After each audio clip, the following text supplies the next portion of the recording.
Clip number 925۔ اس clip میں قرآن پاک کی سورہ مومنون کی آیت نمبر 75 سے 77 تک کی تلاوت، ترجمہ اور تفسیر قرآن صراط الجنان سماعت فرمائیں گے۔ بسم اللہ الرحمن الرحیم۔ ترجمہ: اللہ کے نام سے شروع جو نہایت مہربان رحمت والا ہے۔ وَلَوْ رَحِمْنَاهُمْ وَكَشَفْنَا مَا بِهِمْ مِنْ ضُرٍّ لَلَجُّوا فِي طُغْيَانِهِمْ يَعْمَهُونَ۔ ترجمہ: اور اگر ہم ان پر رحم فرماتے اور جو مصیبت ان پر پڑی تھی وہ ٹال دیتے تو یہ اپنی سرکشی میں بھٹکتے ہوئے ضرور ڈھیٹ پن کرتے۔ وَلَوْ رَحِمْنَاهُمْ، اور اگر ہم ان پر رحم فرماتے۔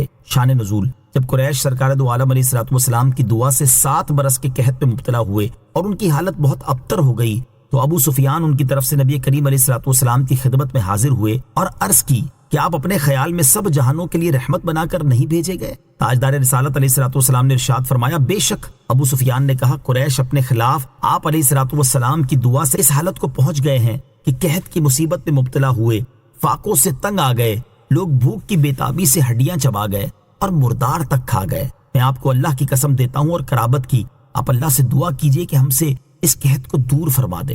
حضور اقدس علیہ الصلوۃ والسلام نے دعا کی اور انہوں نے اس بلا سے رہائی پائی۔ اس واقعے کے متعلق یہ آیت نازل ہوئی۔ اس آیت کا معنی یہ ہے کہ اگر ہم ان پر رحم فرمائیں اور 7 سالہ قحط سالی کی جو مصیبت ان اہل مکہ پر پڑی ہے وہ ٹال بھی دیں تو پھر وہ اپنے کفر و عناد اور سرکشی کی طرف لوٹ جائیں گے اور ان کی یہ خوشامد و چاپلوسی جاتی رہے گی، اور رسول کریم علیہ الصلوۃ والسلام اور مومنین کی عداوت اور تکبر جو ان کا پہلا طریقہ تھا یہ وہی اختیار کریں گے۔ وَلَقَدْ أَخَذْنَاهُمْ بِالْعَذَابِ فَمَا اسْتَكَانُوا لِرَبِّهِمْ وَمَا يَتَضَرَّعُونَ حَتَّى إِذَا فَتَحْنَا عَلَيْهِمْ بَابًا ذَا عَذَابٍ شَدِيدٍ إِذَا هُمْ فِيهِ مُبْلِسُونَ۔ ترجمہ: اور بے شک ہم نے انہیں عذاب میں گرفتار کر دیا تو وہ نہ تب اپنے رب کے حضور جھکے اور نہ ہی اب عاجزی کر رہے ہیں، یہاں تک کہ جب ہم ان پر کسی سخت عذاب والا دروازہ کھولتے ہیں تو اس وقت وہ اس میں نا امید پڑے ہوتے ہیں۔ وَلَقَدْ أَخَذْنَاهُمْ بِالْعَذَابِ، اور بے شک ہم نے انہیں عذاب میں گرفتار کر دیا۔ آیت کا خلاصہ یہ ہے کہ بے شک ہم نے انہیں بھوک کے عذاب میں گرفتار کر دیا تو وہ پھر بھی نہ اس وقت اپنے رب عز و جل کے حضور جھکے ہیں اور نہ ہی وہ آئندہ اللہ عز و جل کی بارگاہ میں عاجزی کریں گے۔ اس سے معلوم ہوا کہ مصیبت کے موقع پر بھی اللہ تعالیٰ کی اطاعت نہ کرنا بڑی بدبختی کی دلیل ہے۔